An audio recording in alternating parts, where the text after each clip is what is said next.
Il nous semble très important que les femmes soient et participent dans la mise en œuvre de tout ce qui est développement des villes.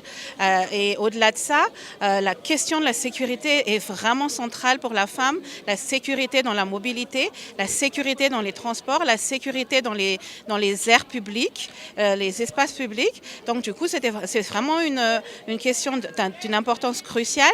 Et nous avons au sein de Wairau Commission fait plusieurs sessions en matière on appelle ça le Urban Thinker Campus, où on a vraiment touché cette question de sécurité et de safety au niveau des villes, au niveau surtout des bidonvilles. La question la plus problématique qui a été abordée était vraiment la question de l'accès au foncier, de l'accès à la propriété. Dans ce cadre, on s'est dit non, allons, parce que cet sommet africain sur les villes nous permet vraiment de discuter de cette rapide urbanisation au sein de l'Afrique.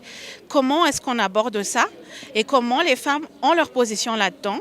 Donc on a parlé de budget participatif, mais on a parlé aussi de planning ou de planification participative et inclusive, mais on n'a pas cette application réelle sur le terrain et on n'a pas aussi cette sécurité que devrait apporter la sécurité foncière. J'ai déjà un peu parlé des défis, c'est vraiment la mise en œuvre de ces cadres, de tous ces cadres politiques genrés qui sont mis en place, mais comment ils sont mis en œuvre? Et en général, ils ne le sont pas. On a même des lois qui sont très progressives en matière de genre, mais on a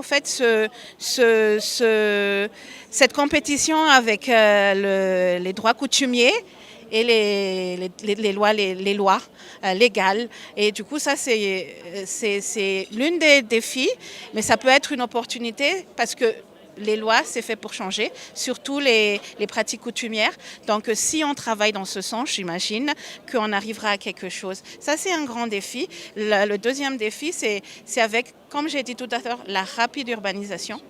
Comment s'assurer qu'on a des villes inclusives et sûres pour les femmes? Ça, c'est un très grand défi aussi, parce qu'avec une rapide urbanisation, sans réelle planification, on n'est pas sûr que ça soit le cas et l'accès aux services de base aussi est une question qui doit se poser parce que les besoins d'un homme et les besoins d'une femme ne sont pas les mêmes. Et bon, par rapport à Africité, on est ici en tant que Wairau Commission. On est des partenaires de UCLG Afrique depuis quelques temps. Ma première impression, c'est réellement par rapport à l'importance que revêt la décentralisation et l'important rôle que doivent avoir les communes. Mais le manque d'appui que ces communes ont par rapport à appui technique, appui financier, il est très difficile pour les communes, surtout de petite taille, d'accéder à des financements qui font que le développement de leur commune soit réel. Et ça, c'est vraiment un problème qui se répète. Et bon, moi, j'ai posé la question qu'est-ce qu'on peut faire pour que les services déconcentrés de l'État travaillent réellement de concert avec les services décentralisés? Il n'y aura pas de décentralisation possible sans déconcentration effective. Et tant on n'aborde pas ça, surtout quand on est ici en parlant des villes secondaires, cette question est encore plus problématique parce que quand on était dans des grandes villes, on se dit ils ont les moyens, ils ont des financements, parce que c'est la capitale, donc on ne peut pas laisser, il faut que la capitale soit quand même le visage du pays.